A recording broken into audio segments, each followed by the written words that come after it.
With the 2024 NBA Las Vegas Summer League coming to a close last week, it marks yet another shift in the direction for the Toronto Raptors and their roster. Yes, after championship success and a year-long hangover in Tampa, the gamble to build around homegrown players like Fred VanVleet, Pascal Siakam, and OG Anunoby ended up not working out. And for the first time since 2016, the Raptors entered the offseason without any of them on their roster. And with the decision to let free agent Gary Trent Jr. walk in the offseason, the Raptors look unrecognizable from the team that entered into the season in 2023. But hey, new year, new me, or whatever they're saying now.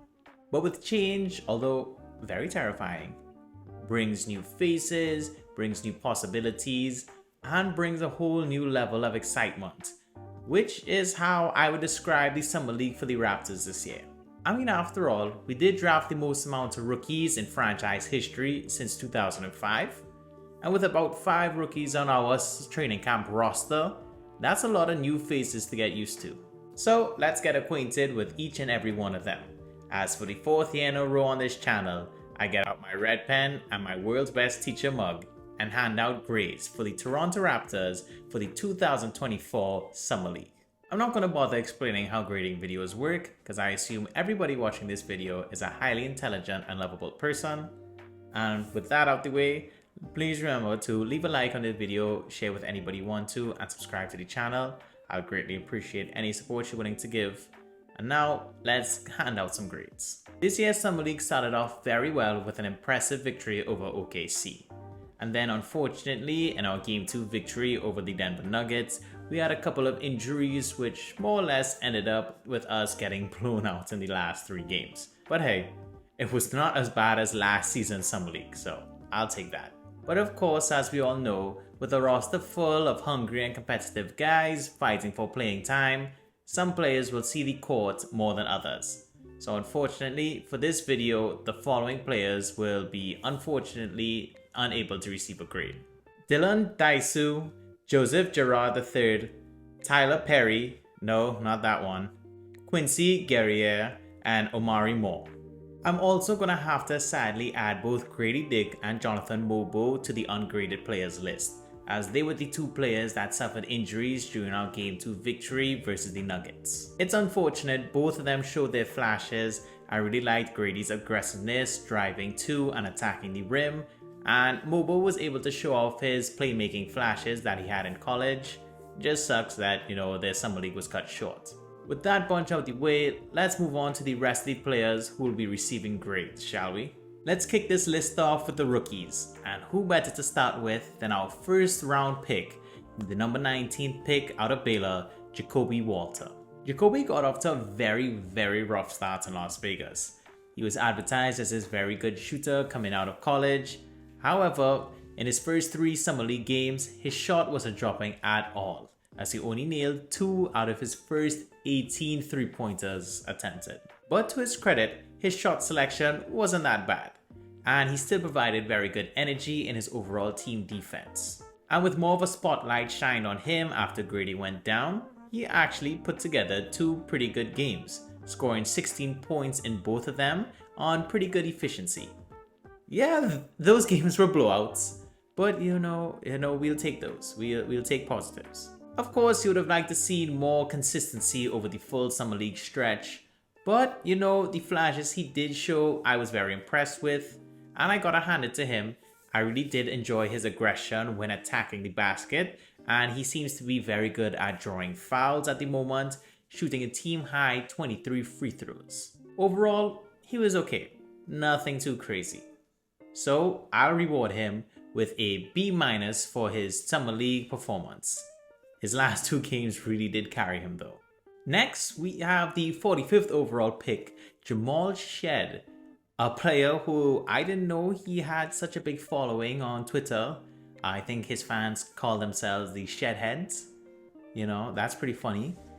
But judging by his play that I saw, I can see why he has a lot of fans. Coming out of Houston, he was advertised as a playmaking defensive leader who had some offensive deficiencies. And I'll be very straight up, Jamal Shead was my favorite player to watch for the Raptors in this year's Summer League. His leadership was always on full display as he led by example, giving 120%, guiding players on the court, and laying his body on the line for some plays. Laying his body out for Summer League games? What? What an absolute mad lad, I love it. And while yes, I do think in order for him to significantly contribute to NBA roster, he needs to work on and develop his three-point shot. Because as a small guard, not having one severely limits you as a scoring threat. But that being said, his overall stats for Summer League were very good, as he was top 5 on the team in total points, rebounds, assists, and steals. So for his well-rounded effort, I'm going to give Jamal Shead a B for his Summer League performance. I know what you're thinking. It could have and it should have been a lot higher. However, he did get ejected in a game for, grabbing a guy's junk on a closeout. Hey yo, what the fuck? And we just don't reward bad behavior around here. So, B it is. Next, we have our last drafted rookie, the 57th overall pick out of Cameroon, Ulrich Chomche. Now, we didn't know too much about Chomche before he got drafted, and we still don't really know too much about him. But thanks to the interview he did with the guys from Hello and Welcome, we learned that for majority of his life, he was a farmer and he started basketball like super late. It's an amazing story, a great interview, and I'll leave the link to the video from Hello and Welcome with the interview with Chomche in the video description. You guys should really check it out. But Ulrich is a super raw prospect, and that really showed. He had to be told where to be on switches and rotations a lot of the times. He was fumbling the ball around, and he was looking kind of lost out there, which is to be expected from a guy that, who's just started picking up basketball. But at times you saw the potential he has, especially on the defensive side, which makes him a very enticing project player. He was second on the team in total rebounds and total blocks. And, led the team in, total turnovers, but we're not going to talk about that. He also was surprisingly third on the team in total assists with 7. With that being said, I'm going to give Ulrich Chomche a B for his Summer League performance. I wasn't expecting much, and I really enjoy the things that I did see from him. So, good job. Now for our last player in the rookie section, our two-way player, Brandon Carlson from Utah. He's an older rookie. He actually just turned 25 not too long ago. And he is a big man that can not only provide some rim protection, but can provide some spacing and shoot it from long distance. He was a good three-point shooter in college, and he put that experience to good use in Vegas. Whether he was dominating the boards, splashing it from long range, or having himself a one-man block party from time to time, Daniel Carson, in my opinion, was the best Raptors player to suit up for Summer League this season. He kind of played the textbook definition of a two-way game, and while he isn't perfect and there are flaws to his game that he needs to work on, he showed real signs of contributing to the main roster almost immediately. Wait, so you're telling me the Raptors have a big man that could shoot threes?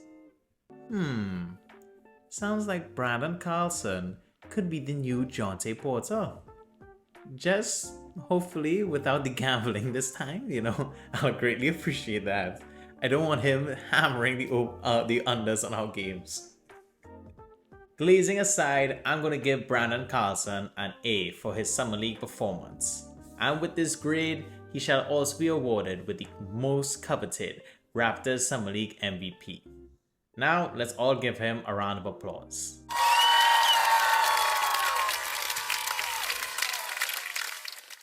For the next category of players that I'll be grading, we have the returning players. And first up is Javon Freeman-Liberty. He was a baller last year in Summer League, and he was very good this year as well.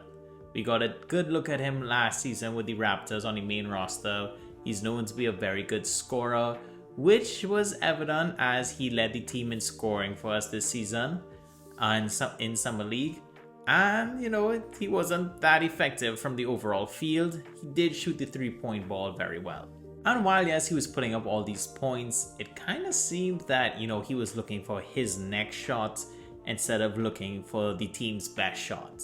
And I understand that, with the injuries, our offense was very terrible and scoring was hard to come by. I mean, Exhibit A.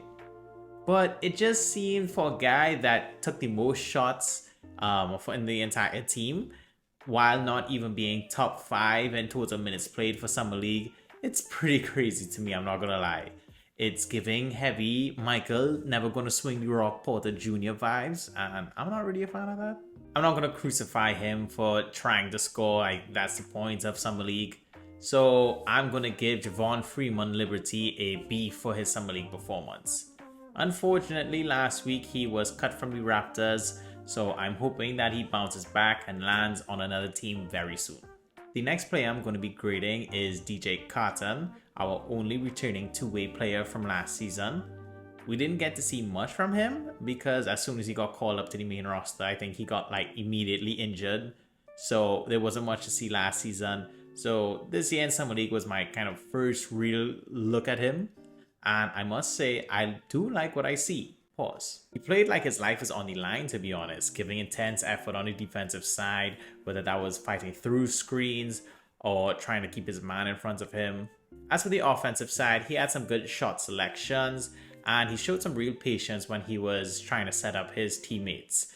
He finished second on the team in total assists and actually led the team in total steals this season. He's also the only non-forward / center on the team for this Summer League to shoot over 50% from the field, so that's nice. For his Summer League performance, I'm going to give DJ Carton an A-. I'm very excited about him. He showed some real two-way player ability, and I'm excited to see if he'll be able to contribute in any way to the main roster this season. And now we move on to the rotten apple of the bunch. Guys, we got to talk about Ochai Agbaji. For a third-year lottery pick returning to Summer League, you would think that oh yeah, I thought he was going to dominate. And that was not the case. In fact, he was getting dominated. To me, he showed absolutely no signs of improvement or confidence in his offensive ability, which made him a non-factor on that end. And as for defense, someone who's known or should be a good defender, he left a lot to be desired. However, to his credit, I must admit I did enjoy the activity he had on the boards, as he was top 5 in the team in total rebounds and total offensive rebounds. So I guess it wasn't all terrible. Look, I know progress isn't linear and all of that, and we should give time for these guys to develop. And there were a lot of reports coming out that, coaches were working with him to either rework or fix his jump shot so he could be a more effective 3-and-D player. And, I get that. Fine. But what I'm not understanding, if you're reworking your shot and you're trying to improve things to try to be a better 3-point shooter, why would you only take 7 out of the 4 games you played? He was getting minutes, but 7. For his Summer League performance, I'm going to give Ochai Agbaji a D. Pause. I had a lot of expectations for him coming into Summer League, and maybe it was my fault for having them in the first place. And finally, the last player that I'll be handing out grades to will be Jamison Battle. Totally badass name, by the way. A 5-year senior coming out of Ohio State, the 23-year-old came into this Summer League with some hype around him, and I was impressed with what I saw. He came into the draft and Summer League best known for his scoring and shooting ability, and while that was on full display, I also was pleasantly surprised, as he seems to be also a very good decision maker when it came to distributing the ball to his teammates. And after an impressive Summer League, I don't even think it was the entire 5 games, I think after 2 games, the Raptors rewarded Battle by signing him to an Exhibit 10, thus bringing him along to training camp this offseason, giving him a chance to battle for roster spots. If we have one, I'm not too sure. And, I really enjoyed that because it just makes sense. A guy shoots 50, 40, 90 for you throughout 5 games of Summer League. You should reward him with a chance of at least fighting for a roster spot. For his Summer League performance, I'm going to give Jamison Battle a B+. I really liked what I saw from him, and he has the makings to be a very good 3-and-D player. But if I'm being honest, I don't think he makes the roster for the Raptors for next season. But I guess we'll just have to wait and see, won't we? And that's it, everybody. That's all the grades I'm going to be handing out. A pretty good summer league, way more entertaining than last year's zone. I can't stress that enough. And I'm very excited to see, what the youth movement is going to be like in Toronto next season. Hoping that a lot of these guys that I talked about could contribute in a meaningful way and develop very well. But if you enjoyed the video, please remember, leave a like, share with anybody who wants to, and subscribe. I'll greatly appreciate it. 50 more, no, I lie, not 50 more, but 60 more till 500 subs. So I greatly appreciate that if y'all can help me get closer to that. And I will see you all next time. Hopefully, I'll be talking about the state of the roster heading into the regular season. But until then, you guys have a wonderful day. Enjoy the Olympics and be safe, I guess.